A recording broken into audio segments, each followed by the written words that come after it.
Hello friends, welcome to Gargi classes. Rajasthan political and administrative setup में अभी हम बात करने वाले हैं राजस्थान की जो अर्बन लोकल बॉडीज़ हैं उनसे रिलेटेड। जानेंगे इसमें क्या कॉन्स्टिट्यूशनल प्रोविज़न है, राजस्थान में इन सेटअप्स का नाम क्या क्या है और कौन कौन से मिनिस्ट्रीज इन्वॉल्व हैं और अदर स्टेक होल्डर्स इंपॉर्टेंट की वर्ड्स के बारे में भी जान लेंगे इस वीडियो के थ्रू। ओके, और अगर आपको नोट्स की रिक्वायरमेंट है तो आप डेफिनेटली ज्योग्राफी, राजस्थान की history, art and culture, political and administrative setup, exactly वही कंटेंट जो आपको वीडियोस में अवेल किया जा रहा है वो आप पीडीएफ फॉर्म में भी गेन कर सकते हो। ठीक है, और वर्ल्ड ज्योग्राफी आरएएस मेंस के हिसाब से पूरा कंप्लीट किया हुआ है और ये सारी प्लेलिस्ट के लिंक भी डिस्क्रिप्शन बॉक्स में दिए हुए हैं। और नोट्स की अगर आपको रिक्वायरमेंट हो तो आप टेलीग्राम चैनल ज्वाइन कर सकते हो, इसका लिंक डिस्क्रिप्शन बॉक्स में गिवन है, वहाँ पर एक पिंड मैसेज है। ठीक है, उस मैसेज को अगर आप फॉलो करोगे तो आप इजीली नोट्स को परचेज कर पाओगे। ओके, तो चलिए अब कंटेंट पे चलते हैं और हमारी मेन थीम है उसको अब डिस्कस करते हैं। हम बात करेंगे अर्बन लोकल बॉडीज़ के बारे में। देखो, कॉन्स्टिट्यूशनल स्टेटस देने की बात अगर करें तो अर्बन लोकल बॉडीज़ को 74th कॉन्स्टिट्यूशनल अमेंडमेंट एक्ट जब लाया गया था 1992 में, उस टाइम पर पहली बार कॉन्स्टिट्यूशन में इनके बारे में प्रोविज़न कर दिए गए थे। इससे पहले स्टेट्स ने अपने खुद के लॉज बना करके ही स्टैट्यूटरी बॉडीज स्टैब्लिश कर रखी थी अर्बन एरियाज़ के एडमिनिस्ट्रेशन के लिए। तो बेसिकली ये एक लैंडमार्क इवेंट था अपने आप में जब इन अर्बन लोकल बॉडीज़ को कॉन्स्टिट्यूशनल स्टेटस दिया गया। और ये जो एक्ट था 74th constitutional amendment act, it came into force on 1 June 1993। 1993 के 1 जून को ये कॉन्स्टिट्यूशनल अमेंडमेंट एक्ट जो था वो फोर्स में आ गया, लागू हो गया था। अच्छा, लोकल बॉडीज़ की अगर बात करें, अर्बन लोकल बॉडीज़ की, तो सेंट्रल गवर्नमेंट में 3 मेन मिनिस्ट्रीज़ हैं जो कि डील करती हैं अर्बन लोकल बॉडीज़ के साथ में। तो आप ये नाम ज़रूर देखें। एक तो मिनिस्ट्री ऑफ अर्बन डेवलपमेंट या housing and urban development, something नाम चेंज हो जाते हैं।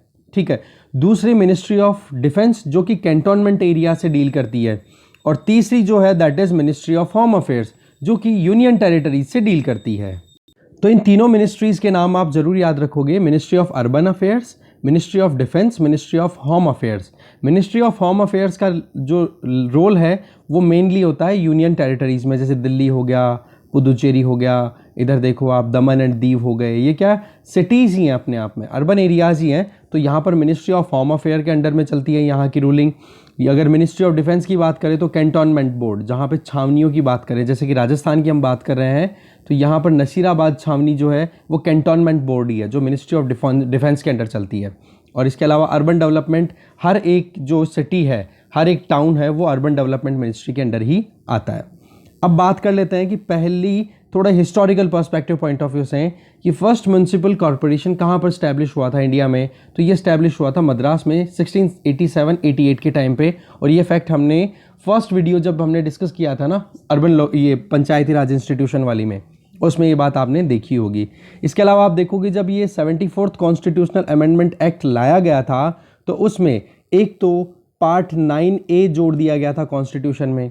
इस पार्ट 9A में आप देखोगे आर्टिकल्स मेंशन थे, आर्टिकल 243P2, 243ZG, क्योंकि 243 से लेके 243O तक कहाँ था, ये पंचायती राज इंस्टीट्यूशन पार्ट 9 में था।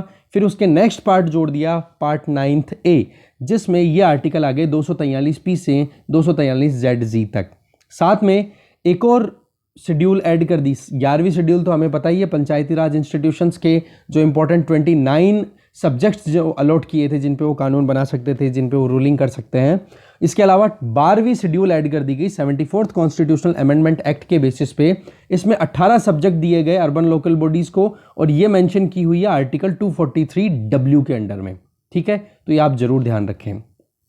बेसिकली अगर म्यूनसिपैलिटीज़ को या फिर अर्बन लोकल बॉडीज़ का क्लासिफिकेशन देखें तो हम 3 नामों से क्लासिफाई कर सकते हैं। एक तो म्यूनसिपल कॉरपोरेशन जो कि बड़ी सिटीज़ के लिए होगा, जैसे कि जयपुर, जोधपुर।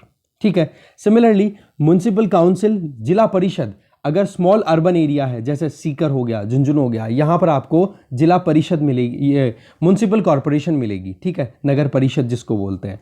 और तीसरा है म्यूनसिपैलिटी, मतलब नगर पालिका या नगर पंचायत जिसको बोलते हैं, जो कि उन एरियाज में मिलेगी जो अभी रूरल से अर्बन में ट्रांजिशन हो रहा है। मतलब जहां पर रूरल बिहेवियर भी आपको देखने को मिलेगा, गांवों का असर भी दिखेगा, तो अर्बन एरिया के ट्रेंड्स भी वहां पर देखने को मिलेंगे। तो इस तरीके से 3 तरीके के म्युनिसिपैलिटीज देखी जा सकती हैं राजस्थान में।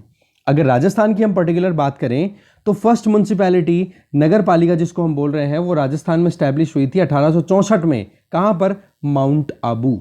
This is very important fact, you must remember it. Okay, apart from this 1951 में first time Rajasthan municipal corporation establish कर दिया गया और आप देखोगे इंप्लीमेंटेशन में भी आ गया। मतलब 1951 से अर्बन लोकल बॉडीज की शुरुआत होगी राजस्थान में आफ्टर इंडिपेंडेंस प्रॉपर्ली। ठीक है, और नागौर में हो गई थी, वहां पे आपने देखा था, हमने देख लिया था पंचायती राज इंस्टीट्यूशन की शुरुआत। ठीक है, आगे चलते हैं।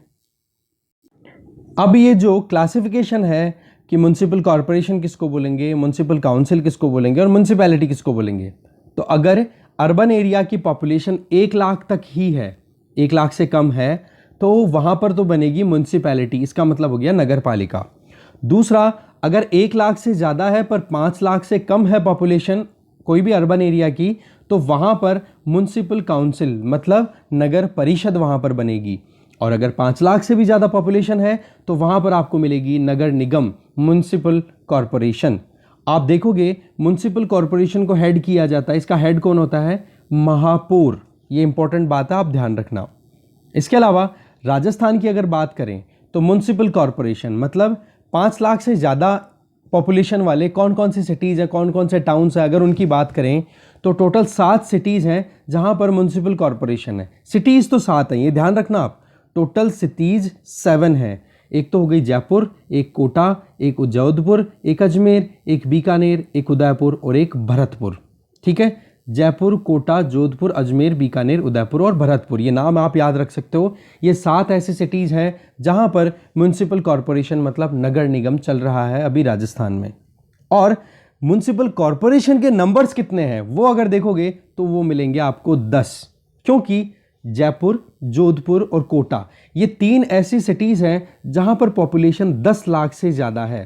तो ऐसे में क्या हो गया, यहां पर हर एक सिटी में, जयपुर में भी 2 म्युनिसिपल कॉरपोरेशन है, जोधपुर में भी और कोटा में भी, इन तीनों सिटीज़ में 2-2 म्युनिसिपल कॉरपोरेशन है 2019 के बाद से।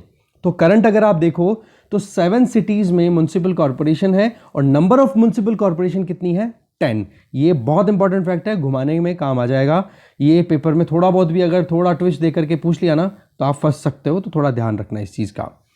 पहली नगर निगम जयपुर में स्टैब्लिश की गई थी 1992 में और सेकंड नगर निगम स्टैब्लिश कर दिया गया था, नगर निगम का मतलब हो गया म्युनिसिपल कॉरपोरेशन, 23 जनवरी 1993 को। ठीक है, इलेक्शंस की अगर बात करें तो एडल्ट फ्रेंचाइज के बेसिस पे होता है। अगर आप जयपुर में रहते हो या फिर कोई भी सिटी में रहते हो तो हमें पता है पार्षद के चुनाव होते ही हैं, वार्ड मेंबर्स के, आप इलेक्शन में देते हो वोट उनको और वो पार्षद चुन के चले जाते हैं। मिनिमम एज कितनी रिक्वायरमेंट है वार्ड मेंबर के लिए? 21 साल। और चेयरमैन का जब इलेक्शन होगा तो वो इलेक्शन डायरेक्टली होता है, ये बहुत इंपॉर्टेंट ध्यान आप याद ही रखना, चेयरमैन के इलेक्शन डायरेक्टली होते हैं नॉर्मली। ठीक है, वाइस चेयरमैन है उसका इलेक्शन इनडायरेक्ट होता है और नॉर्मली जो मेंबर्स हैं उन्हीं में से एक वाइस चेयरमैन को चूज कर लिया जाता है जिसके पास में मेजोरिटी मेंबर्स का फेवर हो। इसके अलावा रिजर्वेशन की बात करें तो एग्जैक्टली वो का वो रिजर्वेशन है 1/3 मेंबर्स के लिए हर एक लेवल पे, चाहे आप म्युनिसिपल कॉरपोरेशन की बात करो, म्युनिसिपल काउंसिल की बात करो या म्युनिसिपैलिटी की बात करो, तीनों में 1/3 रिजर्वेशन की प्रोविजन किए हुए हैं औरतों के लिए, वुमेन के लिए। अब यहां पर भी राइट टू रिकॉल का प्रोविजन है, दैट मीन्स यहां पर भी नो कॉन्फिडेंस मोशन का प्रोविजन किया हुआ है। म्युनिसिपैलिटी जो एक्ट है basically under municipal corporation act, अगर इसमें सिविक बॉडी के अगेंस्ट में नो कॉन्फिडेंस मोशन को, सिविक बॉडी के हेड के अगेंस्ट में, ठीक है, चाहे वो चेयरमैन हो या फिर मेयर हो, उनके अगेंस्ट में अगर 3/4 मेजोरिटी के बेसिस पे मेंबर्स नो कॉन्फिडेंस मोशन लेकर के आते हैं कि हमें तो हटाना है, और 100 में से मान लो टोटल मेंबरशिप 100 है, 100 तो नहीं होती पर उस जितने भी हैं उसका 3/4 मान के चलो आप नॉर्मली। ठीक है, तो जितने भी मेंबर्स हैं उनमें से 3/4 मेजोरिटी वाले लोग अगर ये कह देते हैं कि हेड को हटाना है, चेयरमैन को हटा देना है, तो वो फिर हटाना लाजमी हो जाएगा, हटाना ही पड़ेगा। तो इसको बोलते हैं नो कॉन्फिडेंस मोशन। आगे चलते हैं। अब अगर नो कॉन्फिडेंस मोशन आ गया और उसमें मेंबर्स ने 3/4 मेजोरिटी के साथ में सपोर्ट कर दिया कि हाँ हटाना ही है सिविक बॉडी के हेड को, तो उसके बाद में फिर एडल्ट फ्रेंचाइज बेसिस रिमूवल के लिए आप देखोगे एक तरीके से वोटिंग करवाई जाएगी। मतलब लोगों से भी पूछा जाएगा कि भाई आप बताओ, आप लोग क्या कहते हो कि इस हेड को हटाना है या नहीं। तो यहाँ पर नो कॉन्फिडेंस मोशन 3, इसको रिकॉल इसीलिए बोला है, ठीक है, राइट टू रिकॉल वर्ड इसीलिए दिया है क्योंकि ये जो टर्म है ना राइट टू रिकॉल, ये डायरेक्ट डेमोक्रेसी का एक प्रोविज़न है जो कि स्विट्जरलैंड में आपको एग्जाम्पल के तौर पे देखने को मिल जाएगा कि अगर किसी इंडिविजुअल को इलेक्शन के बाद में एक रिप्रेजेंटेटिव के तौर पे बहुत भेज दिया गया, पर लोगों को बाद में लगा कि ये इंडिविजुअल लायक ही नहीं है उस पोस्ट के, तो लोग उसको दोबारा बुला सकते हैं। इसको बोला जाता है राइट टू रिकॉल। तो एग्जैक्टली मेयर हो या फिर कोई भी चेयरपर्सन हो, चेयरपर्सन इन तीनों जो इंस्टीट्यूशंस की हमने बात की, अर्बन लोकल बॉडीज़ की, तो अगर यहाँ पर कोई भी गड़बड़ होती हुई दिखाई देती है तो राइट टू रिकॉल एक्सरसाइज किया जाएगा, जिसमें 3/4 मेंबर्स तो पहले वोट करेंगे, तो ये नो कॉन्फिडेंस मोशन हो गया। फिर जिन लोगों ने वोट दिया था उन लोगों से पूछा जाएगा कि भाई हम इस हेड को हटा रहे हैं, और अगर लोगों ने हाँ कर दिया, मतलब 50% से ज़्यादा वोट अगर मिल गए, तो इसका मतलब हो गया कि वाकई में रिमूवल होना ही चाहिए, और रिमूवल फिर बाद में हेड का हो जाता है। नो कॉन्फिडेंस की अगर बात करें तो एग्जैक्टली वो प्रोविजन है जो हमने पंचायती राज इंस्टीट्यूशन में देखा था कि 2 साल चुनाव अगर आज हुए हैं तो आने वाले 2 साल के अंदर अंदर आप राइट टू रिकॉल यूज़ नहीं कर सकते हो। ये सबसे इंपॉर्टेंट चीज़ है। हेड के अगेंस्ट में अगर 2 साल का टाइम हुआ है तब तक कोई आप नो कॉन्फिडेंस मोशन नहीं ला सकते। हाँ, 2 साल बाद में आप ला सकते हो। सिमिलरली राइट टू रिकॉल की बात की जाए तो राजस्थान में पहली बार यूज़ हुई थी। 12 डिस्ट्रिक्ट है ना, वहाँ पर मंगरोल म्यूनसिपैलिटी है, वहाँ पर चेयरमैन के अगेंस्ट में लाया गया था। चेयरमैन का नाम था क्या? अशोक जैन। अच्छा, राजस्थान में ये जब राइट टू रिकॉल यूज़ हुआ तो क्या ये पहली बार था? जी नहीं, राजस्थान से पहले एमपी और पंजाब में right to recall already use हो चुका था। तो ये हो गई अर्बन लोकल बॉडीज़ की कुछ बातें। अब बात करते हैं हम कैंटोनमेंट सर्कल की या कैंटोनमेंट बोर्ड, छावनियों की। राजस्थान में इकलौती एक ही छावनी है, अजमेर में, नसीराबाद। आप देखोगे इसका चेयरमैन कौन होता है कैंटोनमेंट बोर्ड का? कमांडिंग ऑफिसर, जो उस छावनी का कमांडिंग ऑफिसर होता है वही। और कैंटोनमेंट बोर्ड किस मिनिस्ट्री में आता है ये हमने पहले देख ही लिया, मिनिस्ट्री ऑफ डिफेंस के अंडर। अच्छा, इसके अलावा एक इंस्टीट्यूशन, 2-3 इंस्टीट्यूशन और होते हैं, उनकी डिटेलिंग हमारे लिए राजस्थान पॉइंट ऑफ व्यू से ज़्यादा जरूरी नहीं है। जैसे कि सिटी डेवलपमेंट बोर्ड हो गया, city development authority. City development authority आप देखते हो जेडीए जयपुर वाला, जेडीए जोधपुर वाला, Jaipur development authority, Jodhpur development authority, ये और कुछ इंस्टीट्यूशंस है जो अर्बन लोकल बॉडीज़ के अंडर में काम किया करते हैं। तो बेसिकली हमने ऑलमोस्ट सारा कंप्लीट कर लिया है। Rajasthan administrative and political system की बात पूरी अच्छे से कवर हो गई है। ये 18वां लेक्चर है, इसमें सारा कंप्लीट हो गया है। नोट्स का प्रोविज़न मैंने आपको पहले बता ही दिया है, और भी मैं फिर चेक कर लूँगा, अगर कोई बच रहा हो टॉपिक तो वो और पढ़ा दूंगा मैं आपको, ठीक है। नोट्स के लिए मैंने आपको बता ही दिया। गार्गी क्लासेस को प्रमोट करो, ज़्यादा से ज़्यादा वीडियोज़ को लाइक करो, शेयर करो, ज़्यादा से ज़्यादा लोगों तक पहुँचाओ नॉलेज को, ठीक है। Thank you very much for watching this video and following the Gargi classes. Thank you.